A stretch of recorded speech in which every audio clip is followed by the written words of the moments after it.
सर्वशक्तिमते परमात्मने श्रीरामाय नमः।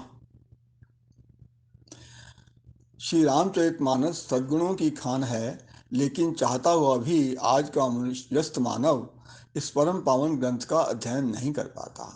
बच्चों की स्थिति तो और भी अधिक कठिन है। एक ओर पढ़ाई का बोझ, तो दूसरी ओर टीवी और मोबाइल का आकर्षण। खेलने और स्वास्थ्य की ओर ध्यान देने का भी समय नहीं मिल पाता। कम से कम समय में रामायण जैसे गुण सागर में से अधिक मोती चुन सकें, इस आशय से मेरा यह विनम्र प्रयास है। प्रसंगों का चयन मैंने अपनी सीमित बुद्धि से किया है। विद्वज्जन मेरी त्रुटियों को क्षमा करते हुए सुधार के लिए मेरा मार्गदर्शन करेंगे, ऐसी मेरी आशा है। जय श्री राम। जब धरती पर पाप बढ़ जाता है, तो भगवान किसी न किसी रूप में आकर पापियों का नाश करते हैं और धर्म की स्थापना करते हैं।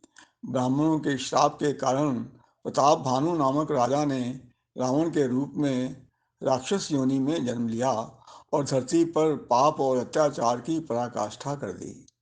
पृथ्वी, देवतागण और साधुजन जब रावण के अत्याचारों से त्रस्त हो गए, तो उन्होंने भगवान की शरण में जाने का निश्चय किया। प्रश्न उठा कि भगवान कहाँ रहते हैं, तो उत्तर मिला कि भगवान सब जगह समान रूप से व्यापक हैं। प्रेम से वे प्रकट हो जाते हैं।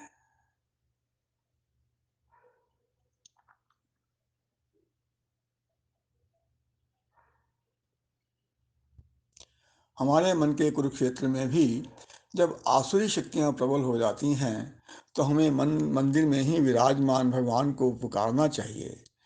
वे करुणा सागर तुरंत प्रकट होकर आसुरी शक्तियों का विनाश कर देंगे। ब्राह्मण, गो, देवता और संतों के लिए भगवान ने मनुष्य का अवतार लिया। वे अज्ञानमयी मलिना माया और उसके गुण सत रज तम और बाहरी तथा भीतरी इंद्रियों से परे हैं। उनका दिव्य शरीर अपनी इच्छा से ही बना है, किसी कर्म बंधन से परवश होकर त्रिगुणात्मक भौतिक पदार्थों के द्वारा नहीं।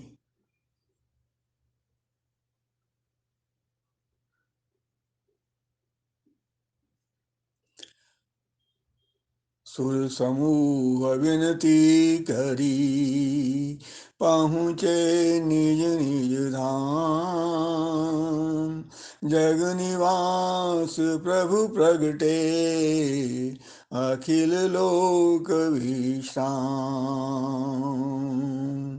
भय प्रगट कृपाला, दीन दयाला, कौशल्या हितकारी। हर्षित महतारी, मुनि मनहारी। अद्भुत रूप विचारी, लोचन अभिरामा। तनु घन श्यामा, निज आयुध भुज चारी। भूषण बनमाला, नयन विशाला। शोभा सिंधु खरारी।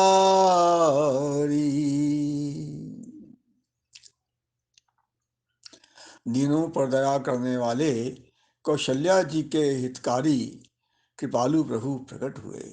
मुनियों के मन को हरने वाले उनके अद्भुत रूप का विचार करके माता हर्ष से भर गई।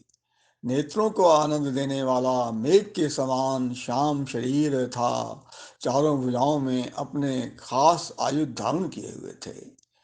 दिव्य आभूषण और वनमाला पहने थे। बड़े बड़े नेत्र थे। इस प्रकार शोभा के समुद्र तथा खर राक्षस को मारने वाले भगवान प्रकट हुए।